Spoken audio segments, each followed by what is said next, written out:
everyone, welcome to today's video. I am doing a 7-month review on the 12000XP. This inverter has been so good, powering us flawlessly for this entire time. It's been so good. 3 of my buddies have also purchased this inverter and they're loving it as well. And guess what? This thing just dropped $700 in price. It's only $1899.99 right now at Signature Solar.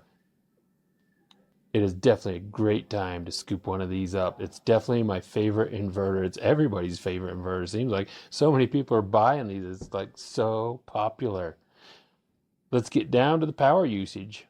So I have produced 4.34 megawatts of solar, discharged 2.28 megawatts of power from the batteries. Feed-in energy is 0 because I don't have any grid tie. I have used a generator to charge my batteries just on 110 volts.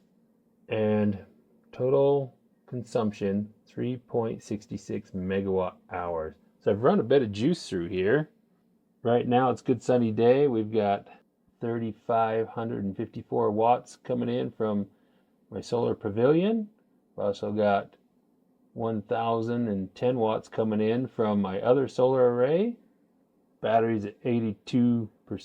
We're charging at 3,136 watts right now. Not much on in the house. We're only using 228 watts. Wow, that is very little. All the fridges must be off right now. So this is the generator I've been using to charge my batteries through the inverter. We haven't run it very often, maybe 20 times through the entire winter. So you go into your settings on your inverter and you can set it for the size of your generator, and then you can go ahead and just charge. And since I'm using this, it's only 110 volts, then I am only charging on one leg of the inverter, so only one leg is live when I'm charging.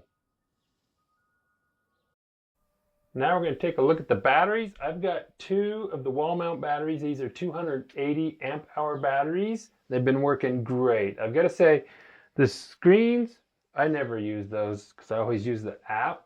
So you really don't need screens on your batteries most of the time because you just use the app.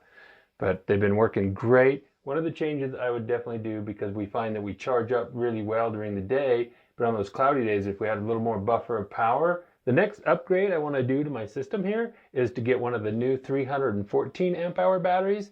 They're just came out this year. They've got a 10,000 cycle rating on them. These have an 8,000 cycle rating. So a little more cycle rating, and they're a little bit different size, pretty much the same size. Obviously, when I get one, then I'll show you exactly the difference in sizes. But I'm going to put it right here where I'm sitting, and then it'll pair with these. And the new one doesn't have dip switches. You just plug and play. Simple, simple. They just keep making this stuff easier and easier. It's great. So we'll go over what I've got on here for power usage on the batteries. Here's battery number 1, which on here it says battery 0, but that is my first battery, 87%. My second battery is at 86%. They stay really close to the same. You've got all your information here. I like this a lot. See that? State of health, 100%.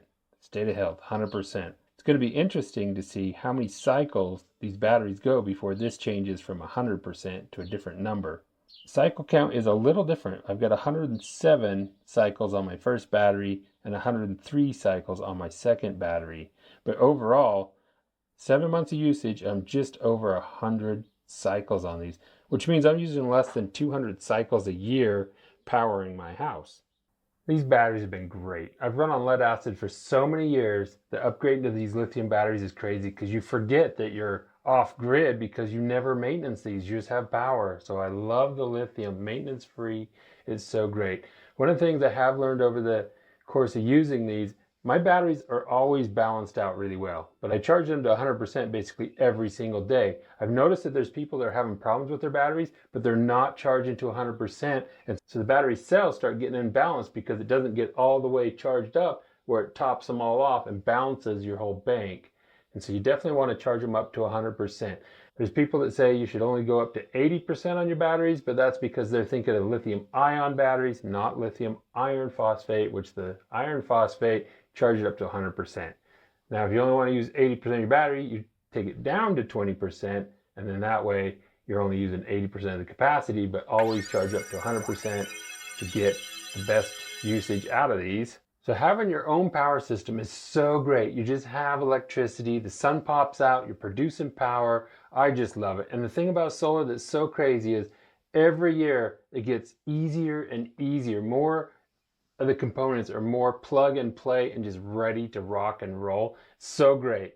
Thank you so much for watching. I'll see you guys all next time.